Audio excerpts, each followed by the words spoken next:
Olá, tudo bem? A vida diária de um católico gira em torno de duas mesas ou de dois altares, vamos dizer assim. Primeiro a mesa da palavra, ou o altar da palavra, e depois a mesa ou altar do sacramento. E essas duas realidades, elas não existem uma sem a outra. A palavra, quando é devidamente proclamada, ouvida, acolhida e vivida, ela se torna um sacramento em si mesma. E o sacramento depende da palavra qualificada para acontecer.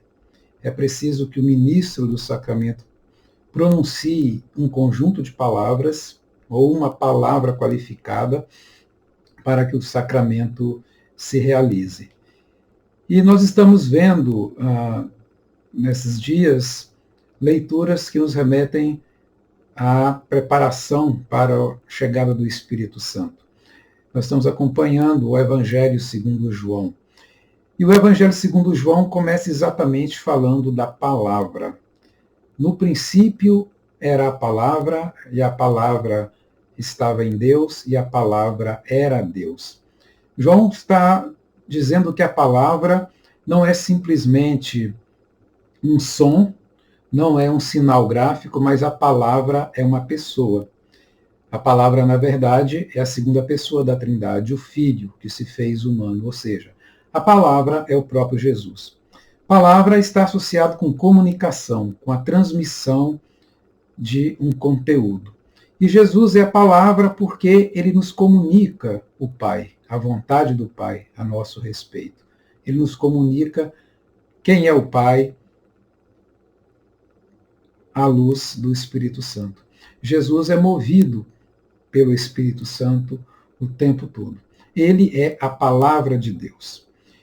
E na vida da igreja, aquilo que Jesus nos comunica, que é a palavra de Deus, ela é vivida na igreja de uma forma muito particular. A palavra se articula ou é encontrada de forma escrita na Bíblia, mas a palavra de Deus também no catolicismo, ela está presente na tradição oral da igreja.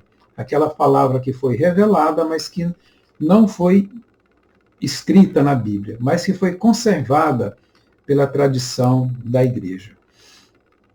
E essa palavra é fundamental para a vida da igreja, porque sem ela nós não acessamos o conhecimento de quem é Deus, o que ele espera de nós, quem nós somos e qual é o objetivo que nós devemos alcançar. O fato é que, diante da palavra de Deus, ou seja, diante de Jesus, dificilmente alguém fica indiferente. Nós vemos nos evangelhos as pessoas se encontrando com Jesus e elas sempre têm algum tipo de reação. Ou elas se encantam com Jesus, ou elas se incomodam com Jesus. Isso porque Jesus ou a palavra sempre causa uma reação nas pessoas. E nós podemos identificar três reações básicas diante de Jesus, enquanto pessoa divina que se fez humano, e diante da palavra de Deus, da palavra escrita na Bíblia e da palavra conservada e transmitida pela tradição oral da igreja. Primeiro, a palavra, ou o próprio Jesus, ele provoca uma reação de encantamento. Depois, pode acontecer uma reação de surpresa. E a palavra também pode provocar uma reação de desafio. Pode desinstalar a pessoa que entra em contato com a palavra. Ou seja, a palavra pode ser simultaneamente doce e amarga. É o que nós podemos perceber na própria Bíblia, que é a palavra de Deus escrita. No Antigo Testamento, no livro de Ezequiel, no capítulo 3, é apresentado o livro da palavra e é ordenado a Ezequiel que coma esse livro. E é dito para ele que esse livro será doce como o mel. No capítulo 10 do Apocalipse, há um relato semelhante. João recebe uma ordem de também comer a palavra. É dito a ele que na boca a palavra será doce como o mel, como é dito em Ezequiel, mas no Apocalipse acrescenta que quando essa palavra atingir o estômago, ela vai amargar. O que é que nós podemos entender desses dois relatos? E a partir do que nós já dissemos sobre a palavra de Deus. É que a palavra de Deus, na superfície, ou seja, na boca, ela pode ser muito agradável a nós. Ela pode ser encantadora, ela pode ser surpreendente. Mas quando nós nos aprofundamos na palavra de Deus, ou quando essa palavra alcança a profundidade de nós mesmos, ela vai nos incomodar. A palavra desafia, a palavra faz com que nós nos desinstalemos. A palavra, às vezes, nos faz ficar até mesmo com raiva. Não é comum em homilias a gente ver esses três tipos de reação. Às vezes, durante uma homilia, o pregador, ou quem faz a homilia, observando a assembleia, percebe claramente esses três tipos de reação. Quando o pregador é capaz de ser transparente com a palavra, ou seja, quando ele prega de uma forma que ele deixa a palavra atravessá-lo, né? Ele não coloca barreiras à palavra, ele percebe essas reações nas pessoas que o estão ouvindo. Percebe reações em algumas pessoas de encantamento, pessoas que ficam extremamente atentas para ouvir aquilo que está sendo dito, isso é um sinal de encantamento. Há pessoas que, pela linguagem corporal, dão claros sinais de que estão surpresas com aquilo que a palavra está mostrando, e há também aquelas pessoas que se sentem incomodadas. Uma homilia que encanta as pessoas é uma boa homilia. Uma homilia que encanta e surpreende é uma excelente homilia. Mas uma homilia que encanta, surpreende e que também desafia uma pessoa é uma homilia, a gente pode dizer que é inspirada, né? Que ela cumpre a sua tarefa fundamental de encantar, de surpreender e de desafiar a pessoa a sair do seu lugar de conforto. E é assim que as pessoas reagem ao encontro com Jesus. E é assim que nós devemos nos posicionar diante da palavra.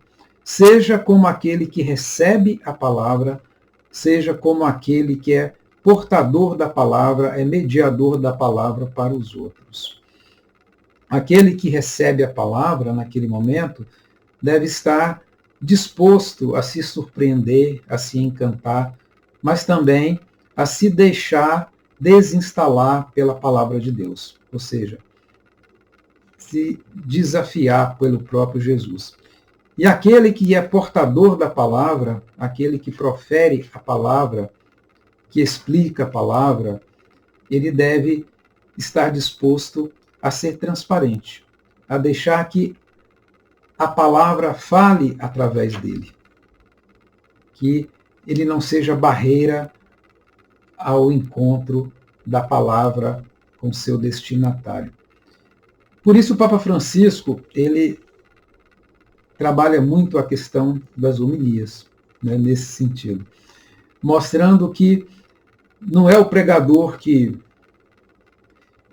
obtém sucesso, né? Por melhor que seja a sua retórica, por mais articulado que seja o seu discurso, por mais preparado que ele seja, o que faz a diferença é ele ser transparente, é ele deixar que a palavra que é o próprio Jesus fale através dele, para que o Jesus possa ele mesmo encantar as pessoas, possa ele mesmo surpreender as pessoas e possa ele mesmo desinstalar as pessoas, para que elas saiam do seu lugar de conforto e dê um passo adiante na sua fé e alcance novos horizontes, que expanda seus horizontes.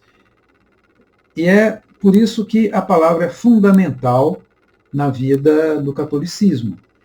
Nós sabemos que, historicamente, muitos historiadores dizem, né, de uma forma bastante interessante, que há 500 anos atrás, no século XVI, o cristianismo se dividiu entre duas grandes igrejas. De um lado, a igreja da palavra, que seria o protestantismo, e do outro lado, a igreja dos sacramentos, que seria o catolicismo.